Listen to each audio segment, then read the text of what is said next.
Hello! Today I want to share with you how I made this delicious vegan teriyaki recipe. The first thing I did was wash the rice and let it soak in water for about 30 minutes.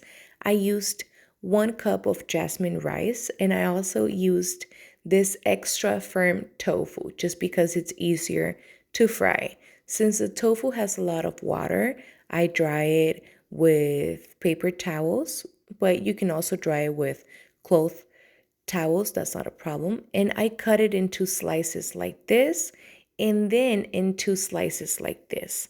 Finally, I cut them into cubes and this is the result you should get. For the marinade, I added half a cup of soy sauce. It's just that right here I didn't have enough. You'll see me adding more later. A teaspoon of peanut butter and just move it around. If it's too hard for you, grab a hand shaker. That's not a biggie.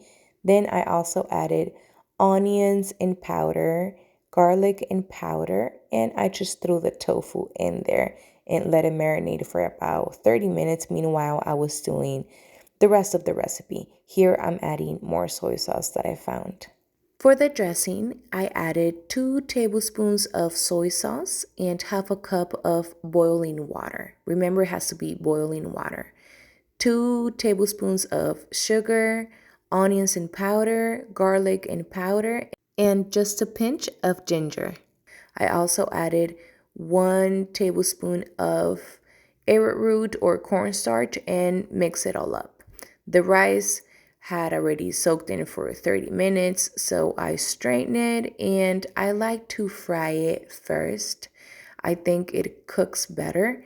And I season it. I added sesame oil, salt, a little bit of garlic and powder, and just move it around. Added filtered water. It's very important for me to add filtered water.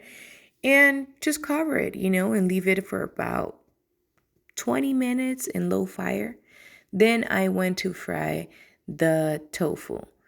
At first, it's going to be like this, but you have to move it around and leave it for about 5 minutes, and then you'll see how it starts getting crunchy. We're going to reserve this, and in the same pan, I added the dressing. As you can see, it dries very quick, so it's very important for you to move it around all the time, just so it doesn't dry and it maintains its texture. And that's it. Dinner's ready. I just want you to see how well grained and soft the rice is if you do it like I told you. Now I'm just serving. I'm trying to do a little decoration here. And if you want to use this onion, which I highly suggest you do, try to do it before serving. Mix it with the rice. I just didn't do that because I was going to use the rest of the rice for another recipe. But I suggest you do it like that. And I also added some sesame seeds, which also adds a special flavor to this recipe. I hope you like it. I hope you enjoy it. It's delicious, it's healthy, it's tasty. And let me know if you made it at home. Mwah. See you next time. Bye.